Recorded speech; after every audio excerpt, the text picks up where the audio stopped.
Magandang araw mga ka-aquaponics. So ngayon meron akong gustong i-discuss tungkol dito sa medium na ginagamit ko sa ating gravel grow bed. No, itong gravel grow bed natin, so dito tayo nagtatanim ng mga fruit bearing crops.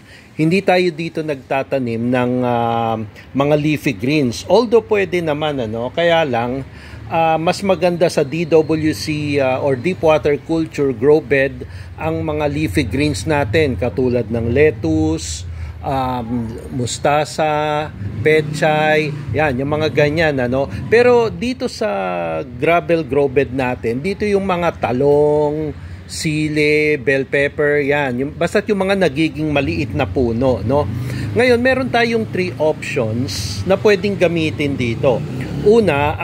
Una, itong mga gravel rocks mismo, Ayan, yung mga 3/4 size na mga gravel rocks. So sa hardware, madali tayong makakakuha niyan. So pangalawa, itong pumice rocks. Kaya lang itong size na to, ito yung mga corn size, pero ang usually na ginagamit natin na as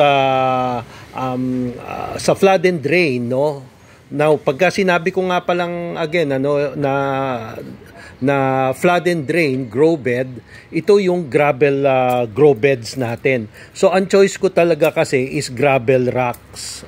Itong mga gravel rocks, compared sa dito sa pumice rocks. Ang pumice rocks kasi is medyo magaang, para sa akin. So pero ginagamit ko siya na medium para sa mga net cups natin. Ito ang gamit ko. Instead na gumamit ako ng yung mga coco pit, coco coir, yung mga ganon. So, mas ito ang choice ko. Pero soon ituturo ko rin sa inyo kung paano gamitin ito, at kung bakit ito ang choice ko para sa mga net cups natin, para sa leafy greens, Pero ngayon, so meron tayong 3 choices. Una, itong gravel rocks, pumice rocks, at yung isa, wala akong sample dito, Yun yung tinatawag na hydroton. Yun yung kulay brown na bilog-bilog, na kasing laki ng holland, na kulay brown. Medyo expensive kasi yun, kung yun ang gagamitin natin. Compare dito sa gravel rocks natin or dito sa pumice rocks, Ang maganda naman kasi doon is hindi siya nag-a-absorb ng init. Yun yung review, Yun yung nabasa ko na talagang kahit ma-expose sa init, hindi siya nagko-conduct ng init na unlike itong mga gravel rocks, talagang kumakapit dito yung init, Nagme-maintain siya ng init. Kaya nga as much as possible, hindi tayo pwedeng gumamit nitong gravel rocks grow beds para sa mga leafy greens kasi ang leafy greens, halimbawa lettuce, nalulusaw. Lalo na sa tanghaling tapat, yumuyuko ang mga dahon. Pag kumapit siya dito sa mga grow beds natin, so nalulusaw siya talaga. Okay? So kaya nga natin kinakain ng ng sariwa yun kasi talagang madali siyang malusaw, Same with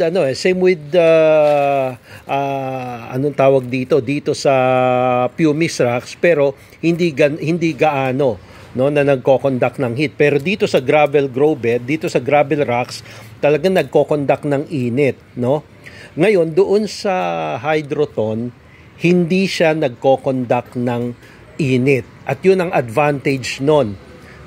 Okay? So again, so 3 choices tayo. So bahala na kayo kung ano ang mas madali ang access sa inyo, Kaya lang ang disadvantage nitong gravel rock natin, sobrang bigat.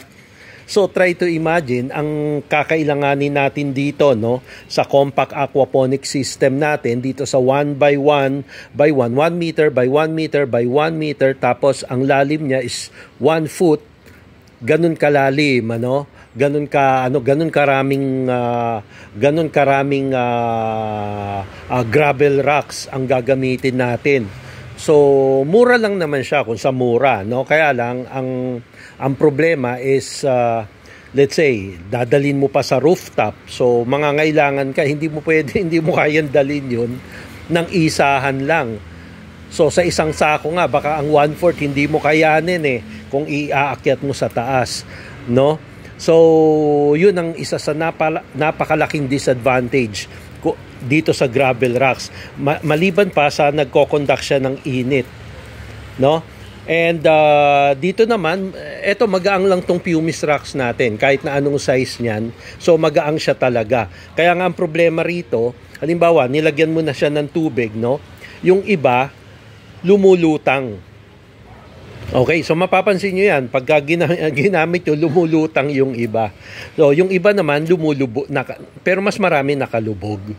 Okay, so kaya kung ako tatanungin mo, mas gusto ko itong gravel rocks. Pero still, ang choice pa rin is nasa inyo pa rin.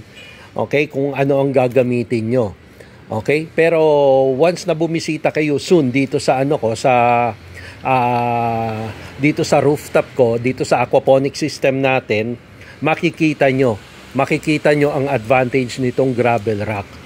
Okay? So, yun lang mga ka-aquaponics. And once again, pag may tanong kayo, i-post nyo lang dito sa dito sa post ko na to, dito sa long form video natin, no? And once again,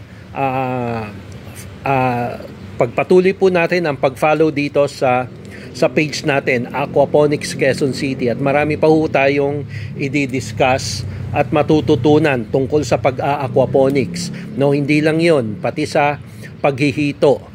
Okay? So once again, this is Ferds from Aquaponics Quezon City. Maraming salamat.